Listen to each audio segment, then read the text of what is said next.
Quick one for you today. We knew this was imminent, but V Sports made it official as the now departed Chris Heck has been replaced by Francesco Calvo from Juventus. But what does this mean for Aston Villa? I suspect a philosophical change. And presented by 24/7 Services, let's look a little bit deeper into Aston Villa's new President of Business Operations and delve deeper into Francesco Calvo.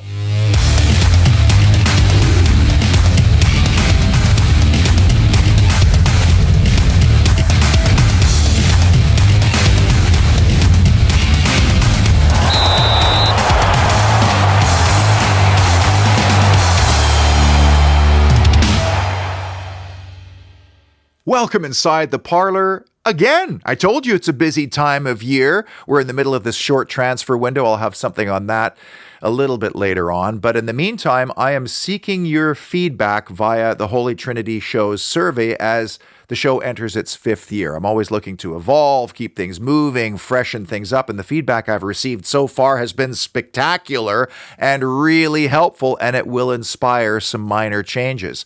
I've posted the survey on X and in the Holy Trinity Show's Facebook group.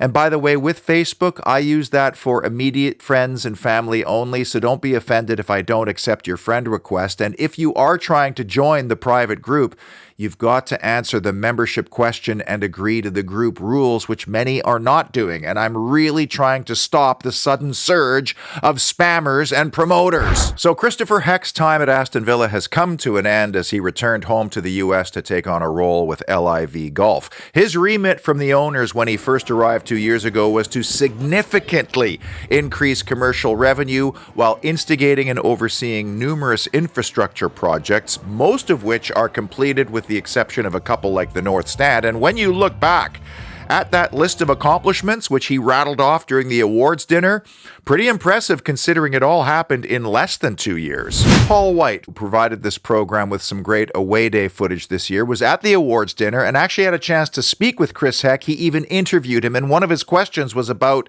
the new person taking over, and Heck didn't comment on Calvo, but he did say, "I hope the supporters give this guy a chance because this job," and I quote, "is hard." And there was a lot of sincerity and frustration and honesty to that answer. The American guy in England trying to do his job. And as a Canadian operating in this space with this show, I can kind of relate a little bit to the way he reacted.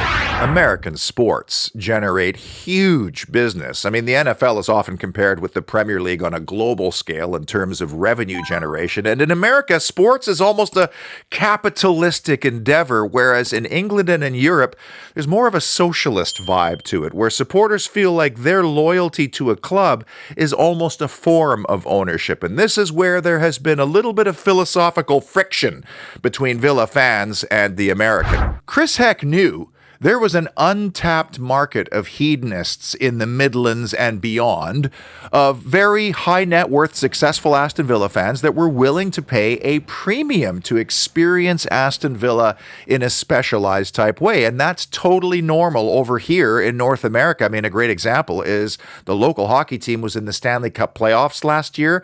People were parting with 15,000 Canadian dollars, about 8,000 pounds, for one playoff game in one seat. Not a hospitality suite, one seat, a good seat, just to say they were there. Leveraging Villa Park, the club's biggest asset, was the best way to drive commercial revenue in order to continue to feed the footballing beast so we could stay in Champions League year over year. And when you increase the ticket prices or any hospitality offering, there's two ways of looking at it. The supporter says, well, I'm being gouged. You're pricing me out of supporting my club. The club says, hang on, we don't determine the ticket prices or the valuations. The market does. Here's Team A over here and what they charge to be in Europe, or a team over in Italy, what they charge over here, or a local entertainment option and what they're charging for tickets.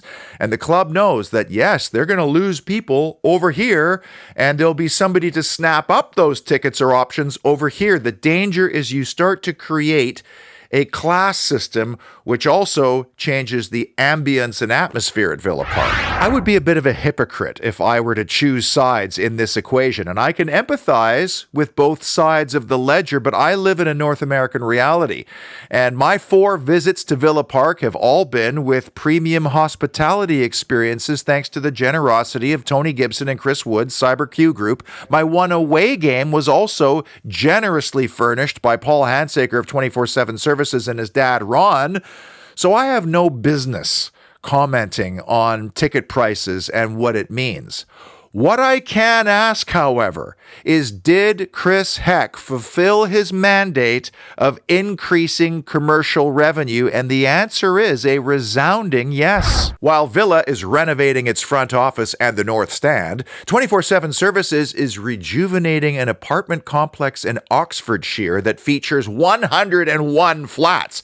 This is just one bathroom in one of those 101 flats. This is the before. Then there's the demolition phase, and then new plumbing, new electrical, new tile, better accessibility, obviously more stylish. That's just one bathroom. When you do the bathroom and the kitchen, I'm sure the owner of this property could command more for the rental fee. If you have a rental property, not only can 24/7 Services do the renovations, but they could also do the maintenance between renters. So one moves out, you paint, you repair, you fix things, and it's ready for the new renter. A free, fair quote is just a short message or a phone call away. So Francesco Calvo walks into Aston Villa with a lot of the demolition bathroom work already done and a lot of difficult decisions as well. I mean, the lower grounds, the Holt End renovation where people were actually at times given the business for sitting in there, ticket price increases, rules around allocation, a lot of really unpopular things happened in the last 2 years, and he gets to walk in with a clean slate and a new objective. And according to some insiders, that objective is to bring the footballing operations and the commercial enterprises closer together. There will be other objectives, and I'll get to those a little bit later on, but I've always been a big fan and seen a lot of successful clubs who keep those two silos, those two entities, independent of one another. Commercial enterprises, footballing department, even though both depend on each other heavily. So when I heard that there might be a change in that philosophy, I was intrigued. And before Chris Heck, of course, we had a CEO with a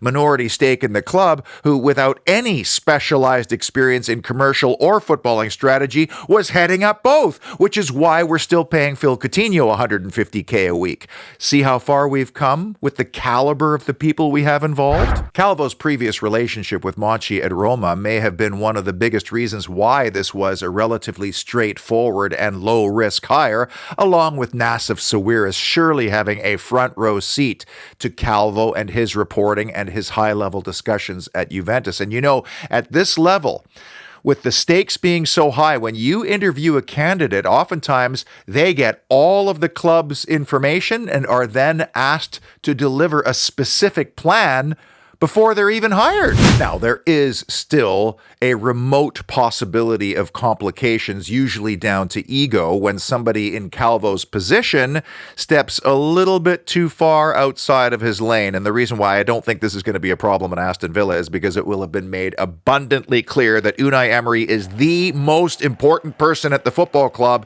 and his authority on footballing decisions is absolute.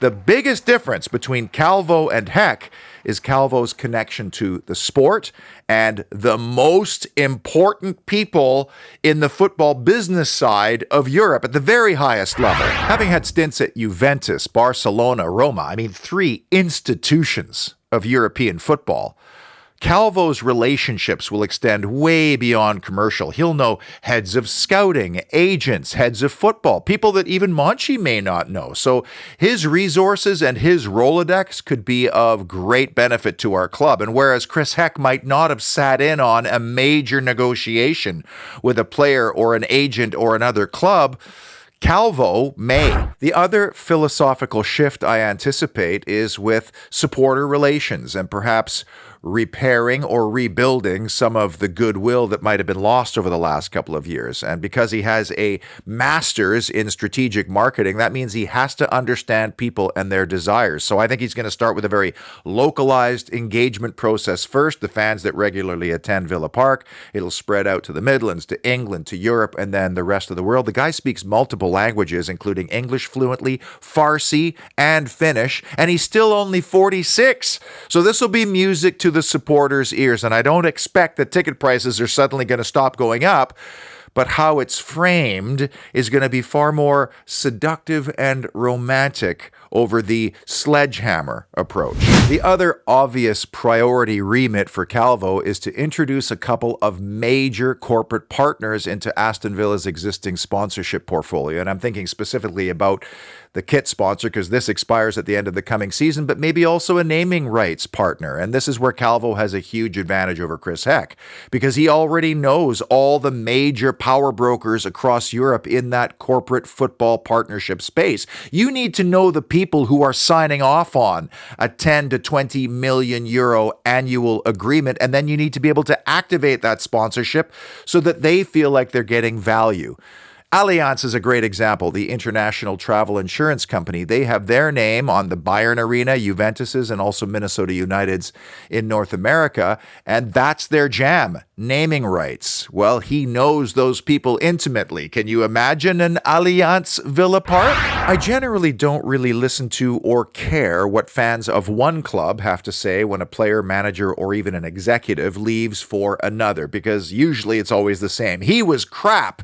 And Francesco Calvo left Juventus, a club with wonderful status, the grand old lady, for a new challenge. And Aston Villa and the Premier League represents a bigger challenge on many metrics. And that's what excites me here. This guy has ambition, and you need to have ambition to work at Aston Villa. Not saying that Chris Heck didn't have it.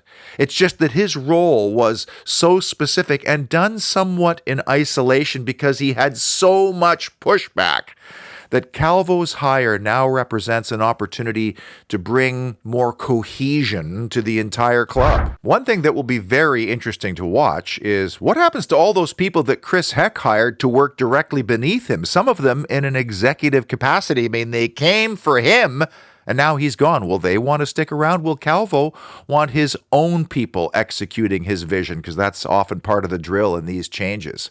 I hope you got a little bit of insight and perspective on this hire beyond just the basics, and I'm very excited and curious to see how Francesco Calvo will use his marketing nous to increase the reputation, stature, and perception of Aston Villa, first in England, then in Europe, and then the rest of the world.